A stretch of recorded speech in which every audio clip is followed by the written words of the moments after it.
araw sa ating lahat. Ako nga pala si Ayesha K. Pedres mula sa ika-10 baitang Pangkatreya. Taos-pusong naglilingkod ng may katapatan at kagalakan.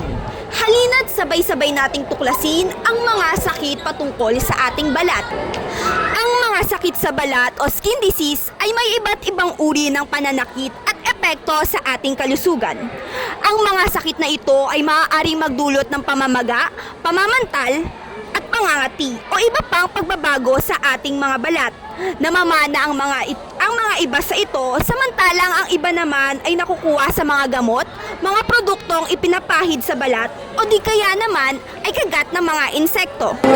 Halina't tayo'y naman dumako sa pag-i-interview sa mga tao patungkol sa kanilang kaalaman sa skin diseases. So good morning everyone. Today I'm with Mrs. Jasmine Sarmiento. Si Binibining Rica. Sir Samuel Roy Di Garagana. So ngayon magtatanong po tayo sa kanya regarding sa mga skin conditions. So the first question is, when should someone seek medical help for skin issues? Okay, when she or he feels some irritation, skin irritations.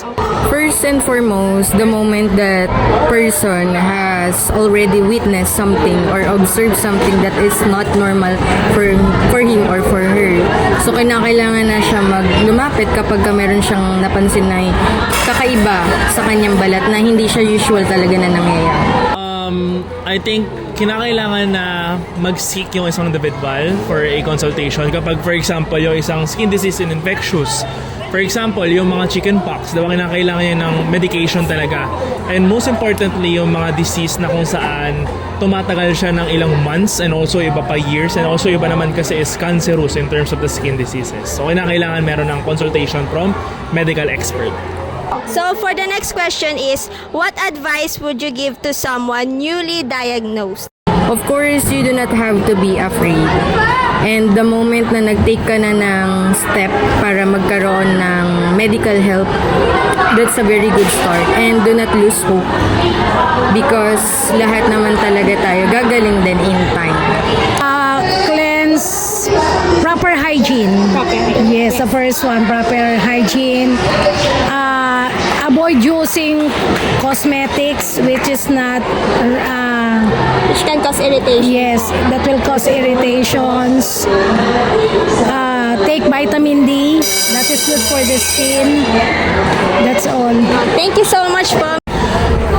For me, syempre kinakailangan maging brave pa rin sila and courageous na harapin kung ano man yung meron sila. But, di ba nga sabihin natin, yung mga ganong aspeto, it will not take you as a human naman. So, kinakailangan lamang na yung mga nasa paligid nila is very supportive sa kanila. At higit sa lahat, sundin yung mga dapat na medication bilang isang individual.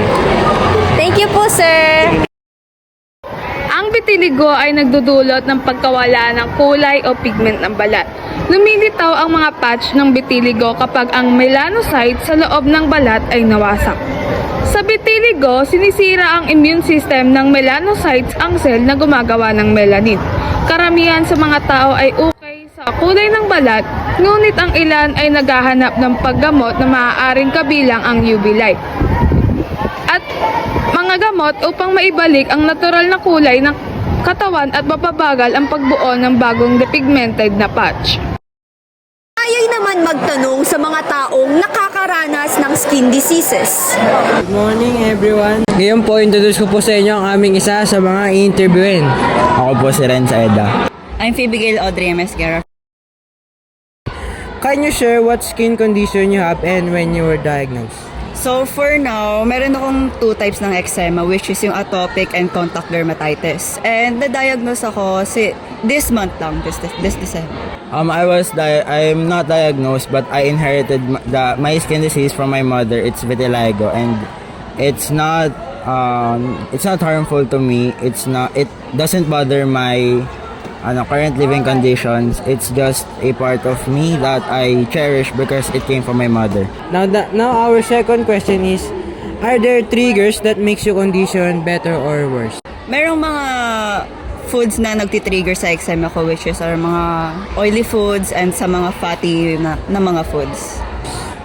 No, it doesn't have any triggers. I'm just purely autistic. Now, our third question is, how does your skin condition affect your sleep, comfort, or energy levels?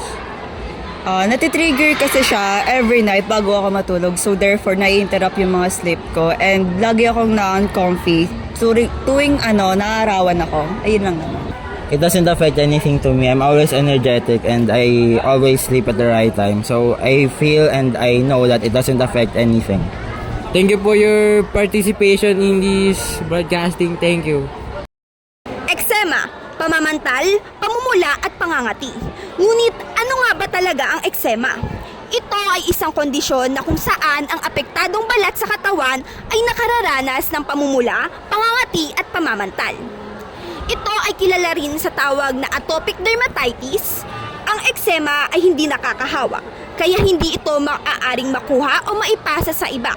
Bagamat madalas ito ay sa mga bata, ang eksema ay maaaring maranasan sa anumang edad. Kaya naman, bigyang pansin ang mga sakit sa balat dahil ito ay palatandaan ng pangkalahatang kalusugan ng katawan. Ang tamang impormasyon, maagang pagkilala sa sintomas at konsultasyon sa profesional na kalusugan ay susi upang mapanatili ang malusog at ligtas na balat. Ito ay hindi kailangang ikahiya at maging responsable at mapagmatsyag. Muli, ako si Ayesha KB Pedres na taos-pusong naglilingkod ng may katapatan at kagalakan.